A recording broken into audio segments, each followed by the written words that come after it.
Assalamualaikum warahmatullahi wabarakatuh.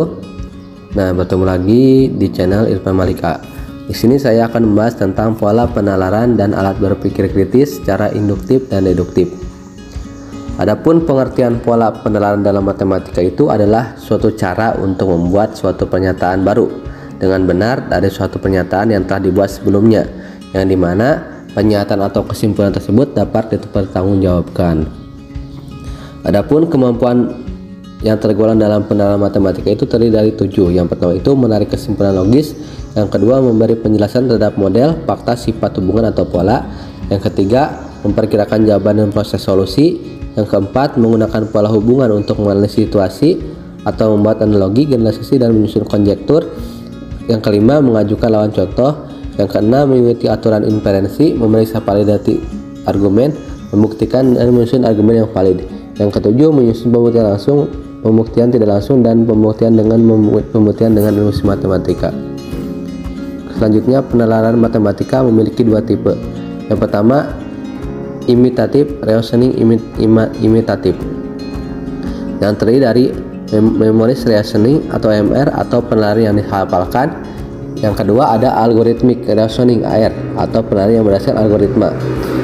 Tipe yang kedua ada creative mathematical founded reasoning atau CR.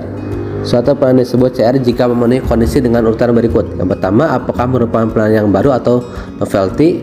Yang kedua, masuk akal atau plausibilitas.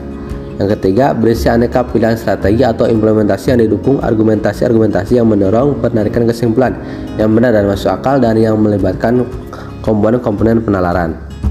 Selanjutnya, tipe penalaran dalam pembelajaran matematika.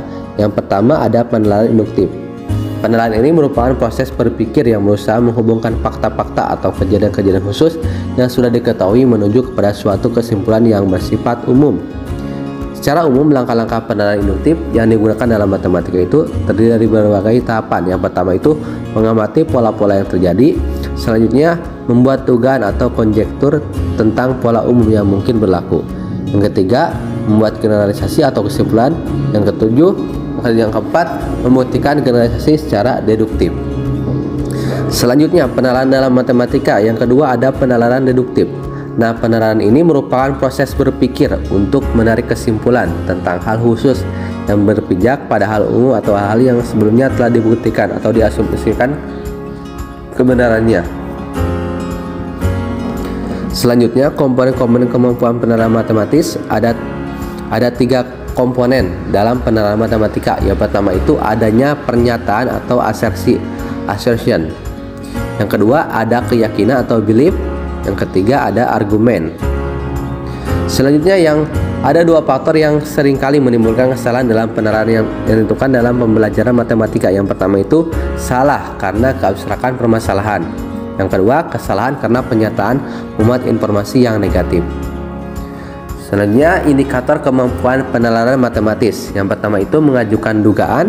Yang kedua, melakukan manipulasi matematika. Yang ketiga, menarik kesimpulan, menyusun bukti, memberikan alasan atau bukti terhadap pemenuhan solusi. Yang keempat, menarik kesimpulan dari pernyataan. Yang kelima, memeriksa keahlian suatu argumen. Yang keenam, menemukan pola atau sifat dari gejala matematis untuk membuat generalisasi.